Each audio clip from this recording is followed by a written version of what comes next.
Listen, introduction part. This is I'm explaining about the proposal defense report. Proposal defense report and candidature defense report both are different things. Okay, proposal defense, when you are writing the means proposal for your proposal defense, then you have to focus on your literature review first. Okay, sir. More focus to be given to the literature review, because based on the literature review you have to decide the gaps in the research, and gaps in the research decides your objectives. Okay, so here you say most focus, suppose this is the total of 15 pages, suppose 15 pages. Okay. So most of the thing you have to give in the literature review. So maybe this 7-8 pages, this is not only about the pages.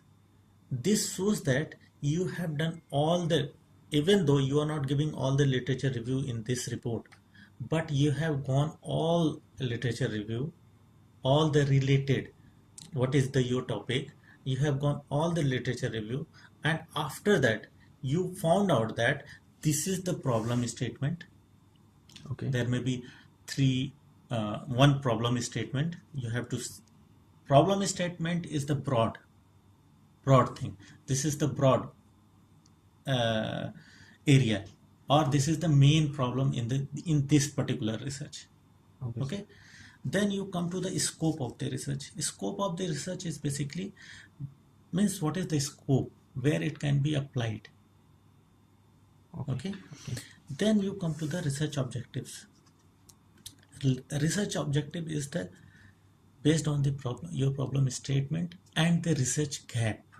When you do your literature review, at the end you will write it that okay, this blah blah blah has been done by all these researchers, already has been done, but these are the gaps which has not been which has not been carried out by the researchers. That's why I'm going to do this research. Okay. Because if you are doing the same research which has already been done, there is no meaning to do that research. Okay. Right? Yes. Why you are doing only because this has not been done, this has not been explored. So you are going to propose that this has not been, I have gone through all the literature and I have found that this is the gap, and based on the gaps you have to set objectives. For master's thesis we recommend not more than 3 objectives, not more than 3. So there should be 3 objectives for masters. Yes. Okay. PhD maximum 4. Maximum. Okay, sir.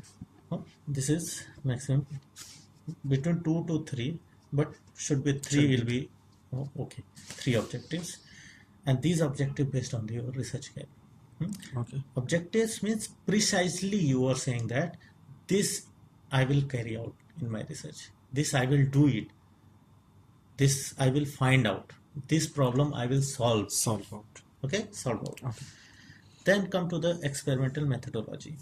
Experimental methodology is the thing is that how you are gonna do it, how you are gonna do the research. So you have to explain one by one how you are going to do your research, what will be the experimental methodology, what kind of materials you will use. There is certain procedure. Then after selecting the materials, how you are going to do means prepare the samples, what will be the sample preparation process, what process you are going to utilize. So all these things you have to give in the experimental methodology. Then materials and equipment required. Materials and equipment required, it is just a list. You have to give these are the materials you will need in your research, and the equipments for your characterization or synthesis, you have to give just a list. Okay. Means these will be needed, and why here if you see that in report you need to give just a list, but when you are writing it you can add a line, simple line, that suppose if you are writing for the SEM, suppose SEM you just write required for the surface morphology. Okay. One line, you write one line, Just For to clear what? the purpose. Clear the To it. purpose. What for? What it will be needed. To So it will not giving just a list. Give one line also. SEM for this purpose, Ah, and it means XRD ah, or whatever. CV apparatus for this Yes. purpose. Okay. Then what is the importance of research? What is the importance? Why you are doing actually? Suppose importance of the research can be that suppose dicensitized solar cell you are going to fabricate one using one novel material, and you are fabricating new means solar cell dicensitized solar cell. The efficiency will be high, so it can be connected in 2 3 different ways. Importance can be like technical importance, it will increase the efficiency. Okay. Social importance, you can connect with the social if the efficiency is high and it is developed, it can be marketized, And you can go commercialized, so we can. commercialized, so it can create Yes. jobs. So this can be the, but 2 3 different Okay. importance you Okay. can give it. Then work schedule, simply you have to give the Gantt chart. Okay, Okay, sir. Gantt chart, you have where you have to state that means when or what schedule you are going to follow, Okay. when you are going to finish your Literature literature review, and then experimental. experimental part, then thesis paper writing, and these all these Okay. things, and And thesis thesis writing, submission. and this you have to give in the schedule. And this is the just a references. Maybe references itself will take 2 pages. 2 pages. Yeah, generally it takes 2 pages. So most of the like problem statement is just a one paragraph. Scope of research just a one paragraph.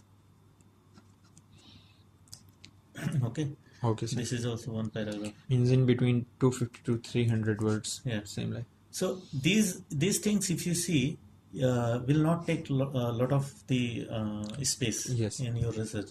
But the thing is that the most focus should be on the literature review. This is the most important in the proposal defense. That Okay, you sir. have, that will show that you have done a thorough literature review, and then you are proposing based on the literature review. You are proposing this is the objectives of my research. Okay, sir. Okay. Okay, sir.